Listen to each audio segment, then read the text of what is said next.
কিভাবে বিষাদ যখন হয় মানুষের, কিভাবে অনেক সময় বিষাদ থেকেই আধ্যাত্মিক যাত্রা শুরু হয়। গীতাতেও তাই দেখা যায়, অর্জুন বিষাদ যোগ, সেখান থেকে এগিয়ে গিয়ে পুরো গীতা বেরিয়ে এলো। জীবনে যদি আপনি বিচার করে দেখেন, দুঃখই দুঃখ আছে। আর যারা ফিলসফার্স আমাদের, যেমন মুন্ডক উপনিষদে সেই নাম করা দুই পাখির গল্পটা বলছেন, যে পাখি তিক্ত ফল মধুর ফল খাচ্ছে। মধুর ফল যখন খায় তখন ওর ভালো লাগে, সেখানেই থাকে। তিক্ত ফল যখন খায় তখন বিরক্ত, একটু ওপরে উঠে যায়। মানুষেরও তাই, যখন তিক্ত ফল খায়, যেটা আমরা সবসময় খাচ্ছি, একটু যদি বিচার করে দেখেন সকাল থেকে সন্ধ্যে পর্যন্ত জীবনে শুধু দুঃখ দুঃখ দুঃখ, তিক্ত ফল তিক্ত ফল। তো সেখানে দুই প্রকার হয়।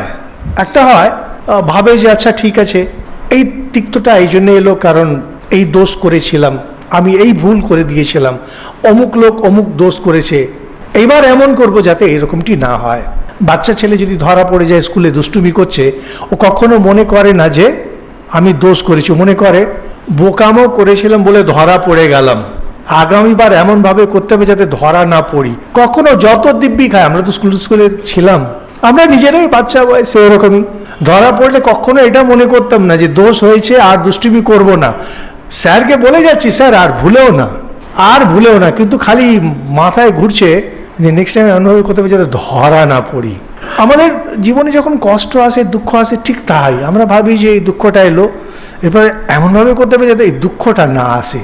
কদাচিৎ কখনো মানুষ সেখান থেকে দেখে যে না, এই জগতে কিছু নেই, তখন ভগবানের দিকে দৌড় লাগায়।